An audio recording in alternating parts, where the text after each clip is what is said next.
Modern stills lenses are created to be as sharp and precise as possible, which isn't inherently bad, but for those in pursuit of something unique, they can be a bit sterile.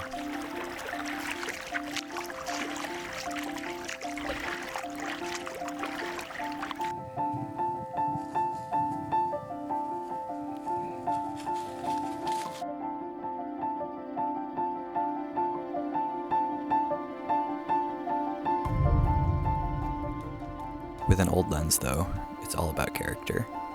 Vintage optics typically exhibit imperfections that add a bit of character. Funny bokeh, chromatic aberrations, typically a warmer color cast. These flaws contribute to the nostalgic and filmic look that many filmmakers chase.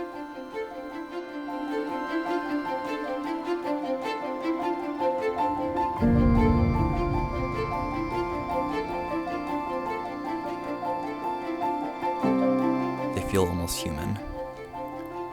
Shooting with an old lens is almost like looking through someone's eyes, and each lens is a different person with a different personality. I don't know about you, but for 99% of my work and projects, I'd rather a human look to a robot.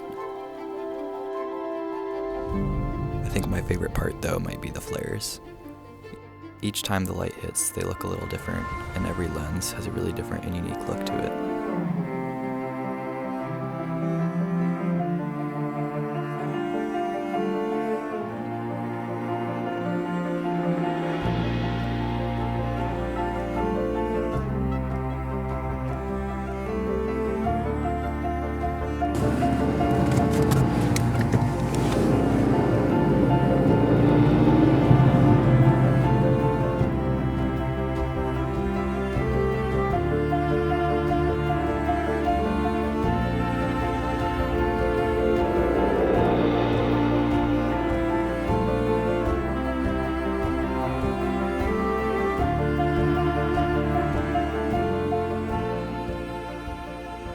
The build quality is second to none. Even the cheaper options are usually all metal with smooth focus rings.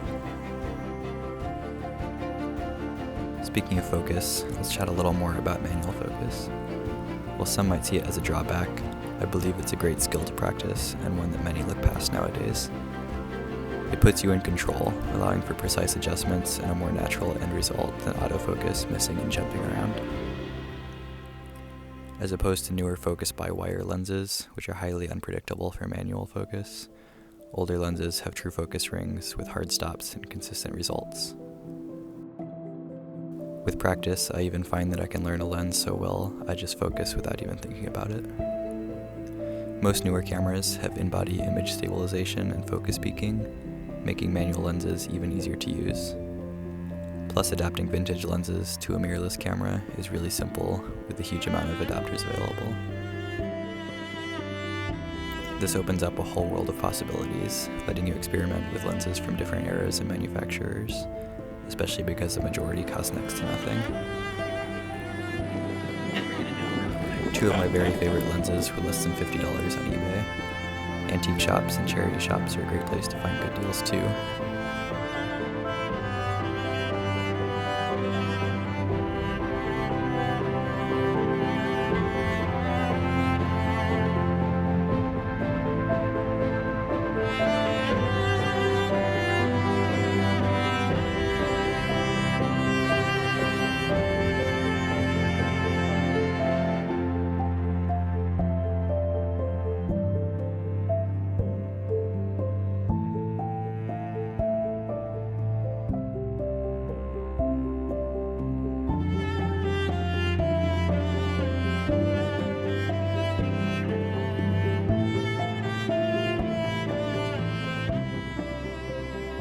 A few of my recommendations on the cheaper side of vintage glass are Pentax SMC, Zeiss Sienna, Canon FD, Nikon AI and AIS, as well as third-party manufacturers like Tokina.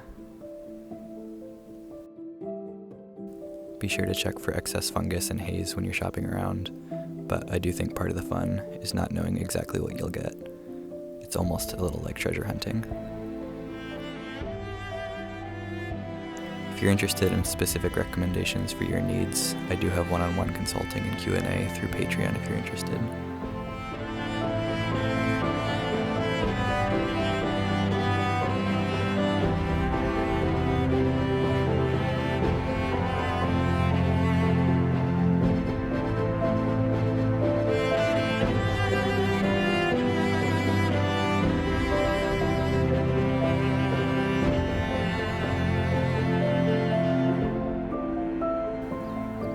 Well, friends, I hope this has been helpful or maybe inspiring.